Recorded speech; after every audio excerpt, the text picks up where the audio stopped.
Hey Guy, Yeah. do you sometimes get lost here inside the favela?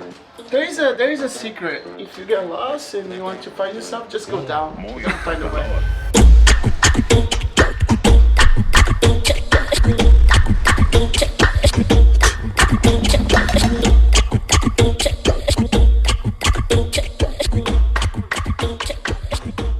Hello from Brazil. I'm in Rio de Janeiro at the moment, the capital of the state Rio de Janeiro, and today I'm gonna explore the biggest favela in whole South America, La Rocinha. I've already been to Rio de Janeiro quite a few times, and of course I've visited all the touristic spots around here, like the Sugarloaf Mountain, the famous beaches of Copacabana and Ipanema, and of course the Cristo Redentor statue. When you're walking around Rio de Janeiro, you're always seeing those favelas placed side by side to those rich neighborhoods like Copacabana and Slum. So I wanted to go in there to see what's life like in a favela here in Rio de Janeiro. Let's go!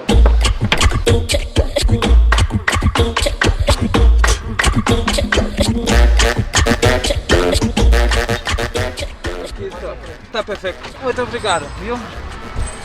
Ok. Aqui estamos. Morning. Okay, there we are, right in front of La Rocinha, the biggest favela in Brazil. This is my guide Guilherme. He will show me around today in La Rocinha. So Guilherme, tell me a little bit about this place. What's about La Rocinha? Rocinha, it's, as I said, it's the biggest favela, considered the biggest favela in Brazil. The biggest one in Rio as well. I mean, it's a city inside the city. There are a lot of people living in the area. It's a kind of community. With a lot of works around, and it's a huge city. Alright, so we are going to take a motorbike now to go up there and to see some things. Yeah, we're gonna take the motorbike. We're gonna try to see like the best views of the city on the top of the favela, and there we're gonna start to walk and have fun. I'm looking forward. Let's go!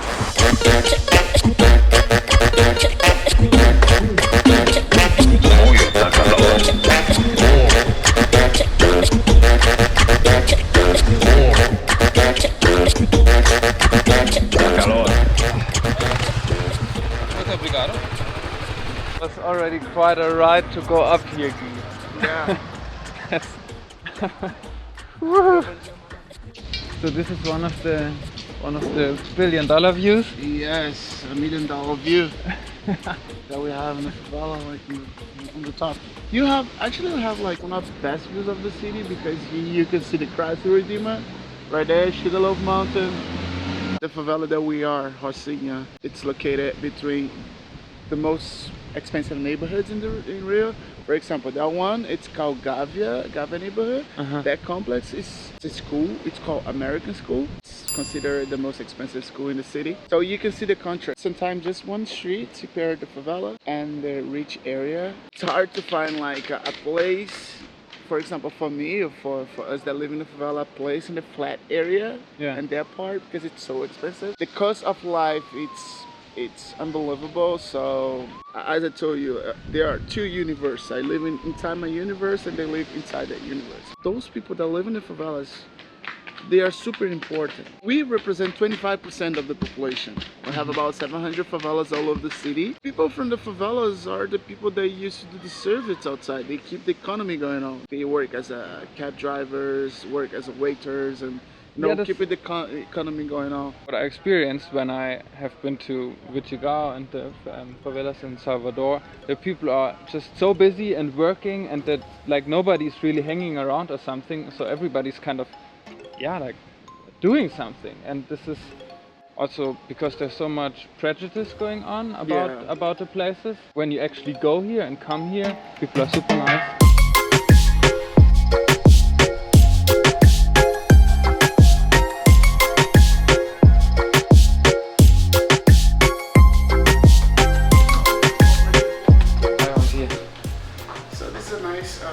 This is a cool place, and here they are building like a little kind of restaurant, a buffet food.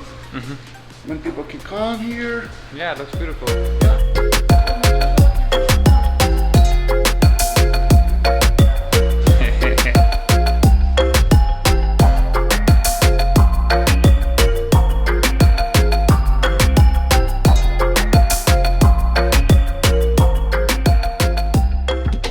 I have a very important question. question. Yeah? And you see all those houses and everything, and they are sometimes pretty high. So how is it organized that you guys constructing your apartments? Because I mean, you have your apartment and it has one floor or whatever, or two, but then you can like build up to 5 floors, what I see here so far. And how is it organized? Because it's your property and then somebody takes bricks and just builds another house on your house, or how is it organized? As you can see, we don't have a lot of space, but I used to say here that sky's the limit. You know, like people it's still like constructing high and high, but they already know when they need to stop. You know, like biggest buildings that we have here, we have about like 6 floors without elevators, only steps. Yeah.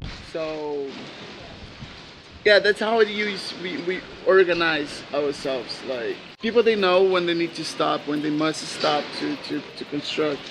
Our architecture is insane. That's insane. It's insane.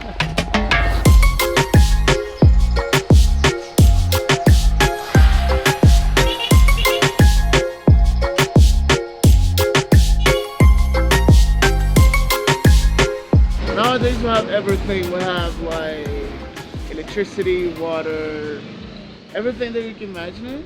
Yeah. But there are some taxes that we don't pay. The majority of people, they don't pay for water. Water is free.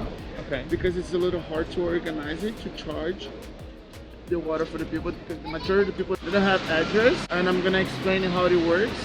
They don't have an actual The address, majority like, of the people, they don't have address. I saw on Google Maps that there's like Rua 2, Rua 3, Rua 4. Yeah, it is. Like there is, street but 1, just 2, like, 3. Just like the beginnings of the streets, but really inside, where the majority of people live, no, they don't have it. There are a lot of people, they don't pay electricity because they are doing illegal connections.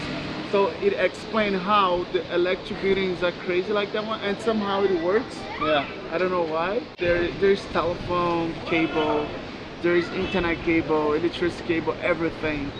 Everything makes it, and they know how to fix the problems. It's impressive. But Yeah. it could be dangerous in the summertime, because in summer the heat is so hot, and it's impossible to live without a fan or air conditioner. So when everybody turns the air conditioner or the fan, boom, boom, boom, boom, boom, sometimes it get fire, and it could be dangerous. But people already, they are super like prepared for it, because they have like their combat, I forgot the name. I don't know how it is. Fire extinguisher. They have fire extinguisher. Yeah, fire extinguishers. Yeah, Is a complicated word though. Yeah. And some people say German is complicated. Yeah. So we're gonna go. Good price. I give you best price for you, and the only chance for you buy here is now, because after go walk with you, go up, and after go down, no come back here more, okay? So now we're going to get deeper inside the favela, inside this little like Little alley. alley.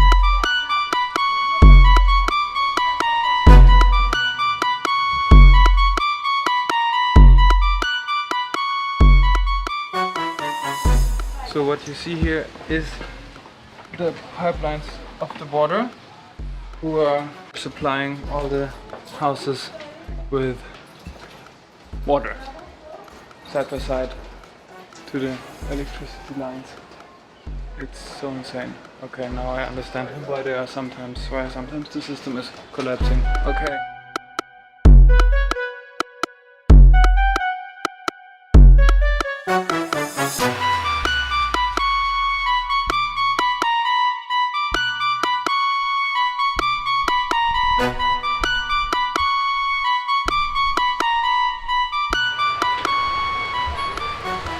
We made it out.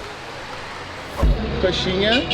So the majority of the people, they eat from this part. They start like eating. me. I always eat it from the. But the best way to eat a coxinha is start from the bottom, from this part, because all the chicken it's right here.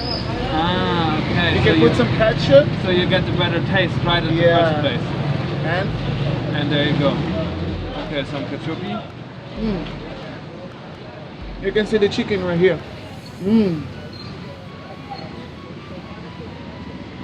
Amazing.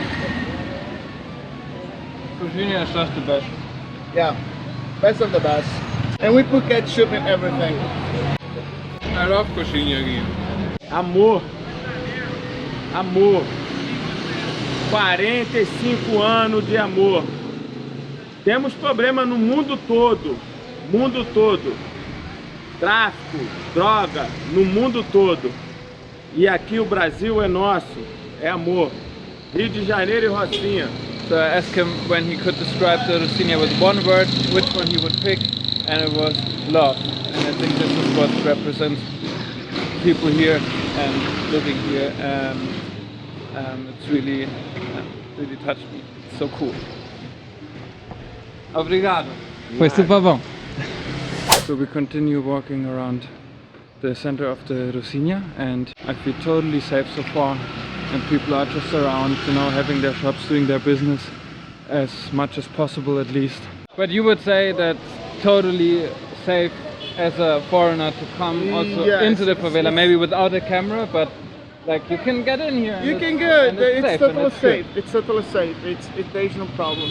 Okay. The most dangerous thing is if you come and you realize that you're not gonna, you don't want to leave anymore. You know, like you wish to stay for all along your life. So what's this place about? This is the first church of the favela. It was made in 1940. The majority of the people in the favela, they are super religious. The majority of them, they are Catholic. Ah! It is there? It's right there. Oh, crazy! Okay, let's check it out. I'm so curious. I love that. Like, that is so good. Eating pizza, and it represents the favela, you know, we are very mixed. Yeah. That is so good. As we were walking along the streets and through the favela and everything, you told me that there were certain like rules in the favela. So what kind of rules are there, and can you tell me a little bit about it? Yeah, sure. So the rules, like the local rules, are the way that we use to keep the community safe. For example, if somebody like breaking into your house, I'm gonna complain with like the people, the guys that control the favela. Yeah.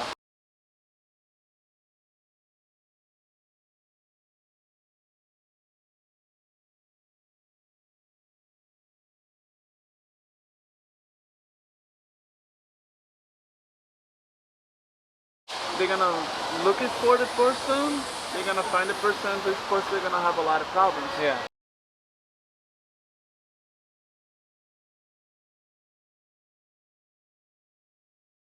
This is the way that they used to say keep attention. Yeah. Do not bad things in the favela because we're gonna find you. If you do something wrong, we're gonna find you. If you go outside of the favela, it's not common to see a lot of kids playing in the streets. You know, like, because it could be dangerous for the kids. But here you see kids everywhere. Everywhere, you know, like, because it's safe. Is there any violence going on here? The huge problem that we have, in my opinion, in Rio de Janeiro, like all over Brazil, it's about like the drugs, because drugs you can find everywhere. You know, like you can find in the city, you can find on the beach, but the access to the drugs in the favelas,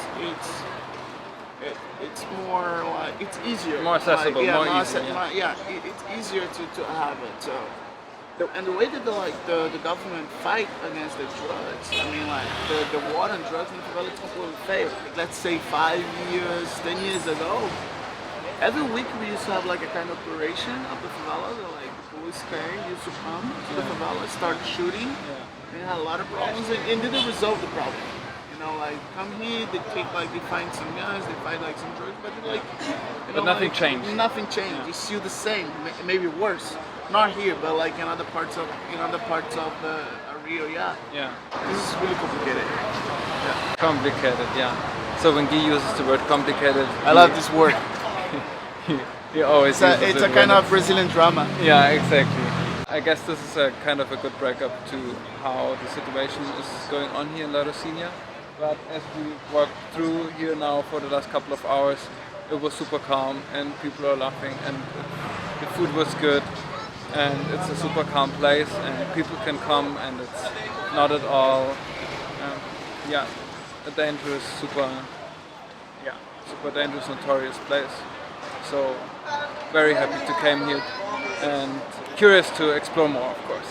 What a day! Damn it. So, back in the hotel, I just came back from La Rocinha. It was absolutely incredible.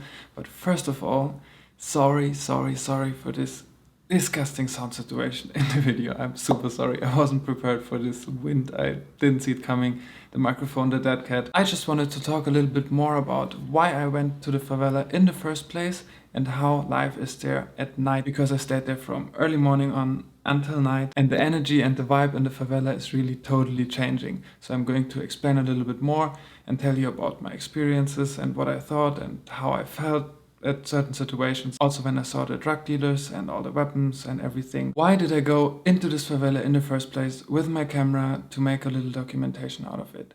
Well, because lots of friends and lots of people told me favelas are bad, don't go there, it's dangerous, it's dirty, whatever. They never really said anything good about a favela. And I myself, I'm a curious person, I'm open generally, and I really was curious what's going on there. So I went to this favela and I got super surprised because it's an incredible place with incredible people, incredible business, incredible ideas, and really people are carrying their hearts on their sleeve. It's like a huge family where everything comes together and everybody knows each other and people are around, kids are around, they're laughing, and it just has an amazing energy and vibe about it. Almost everywhere it's very good. There are some places where it's of course hectic and there is some drug trafficking going on and people are around with weapons and they're doing their business there. But anyways, this is just a very small part of the favela. It totally shifted my mind this day today because I really talked to quite a few people and it was super interesting what my guide Guilherme told me. And I just wanted to let you guys know, when you come to Rio or come to another place, whatever, don't believe everything what people tell you or the news tell you, because it is just not true in my opinion. At least it is not everything true. I mean, there are people with guns, there is drug trafficking going on, every favela is controlled by a gang. Yes, that's a fact, that's one thing, but it's a small thing. Just a few people in the favela are really dedicating themselves to drug trafficking. I mean, in this favela, they live about 250,000 people. That's insane, that's so big. And just, I don't know how many, but just a few are doing their drugs and their weapons and whatever business they do. And the rest of it, they're just normal people like you and me, and they're suffering from this, reputation. The other thing with the gang inside the favela is also that they really take care of the people there, of the community. They also use their money to help them, for example, to raise money for a football field or for a school. So not everything which comes from gangs and those violent scenes and those violent sceneries is necessarily bad. I also don't want to say that it's good. I just want to say that it's part of it and it should be treated like it's one part of it, but not the whole part. And this is also my point. So drug trafficking, weapons, violence, and this thing is a part of the favela, but it's not everything, and it's a small part. I think I kind of made this clear, I hope so at least. I just wanted to talk very open about it, because also what I see on YouTube and in the news is always that favelas are a super notorious, dangerous place. And in my opinion, it's just not true, at least not every favela. Maybe there are favelas who are more dangerous and more fucked up, let's say, but not all of them. And this is so important to understand.